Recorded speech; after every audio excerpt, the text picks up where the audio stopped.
Qual é o papel da lei na vida da igreja?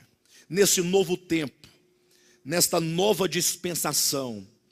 E certamente o primeiro problema que houve era que muitos dos judeus convertidos a Cristo, eles queriam manter a lei como um meio de salvação.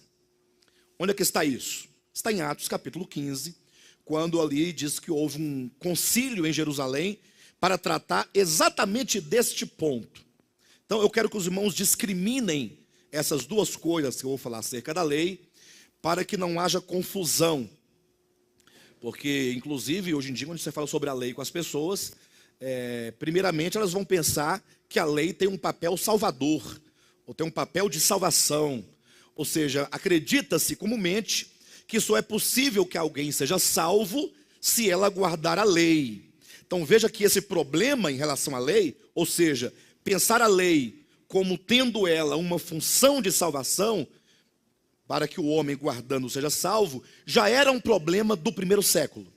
Lembram lá de Atos capítulo 15, versículo 5, quando diz que alguns judeus, ou mesmo fariseus convertidos a Jesus Cristo, estavam a ensinar o povo dizendo que se os gentios, eles crendo em Cristo, eles não fossem circuncidados e não guardassem a lei de Moisés, não poderiam ser salvos. Os irmãos entendem isso?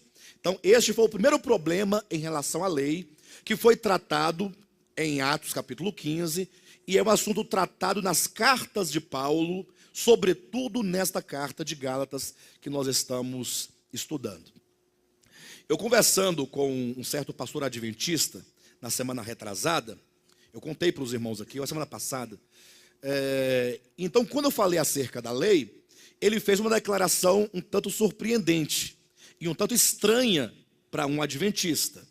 Mas como nós sabemos que a religião ela é cheia de sofismas, ela começa com uma verdade, mas é uma verdade que, no entendimento de quem fala, tem fundamentos de mentira.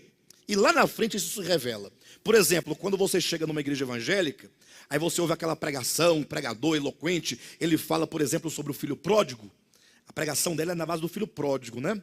Aí ele encerra com um apelo muito pungente, aquele apelo caloroso, dizendo que você pode vir como você está, que a salvação é totalmente pela graça, porque você tem que confessar Jesus Cristo como o seu único e suficiente Salvador.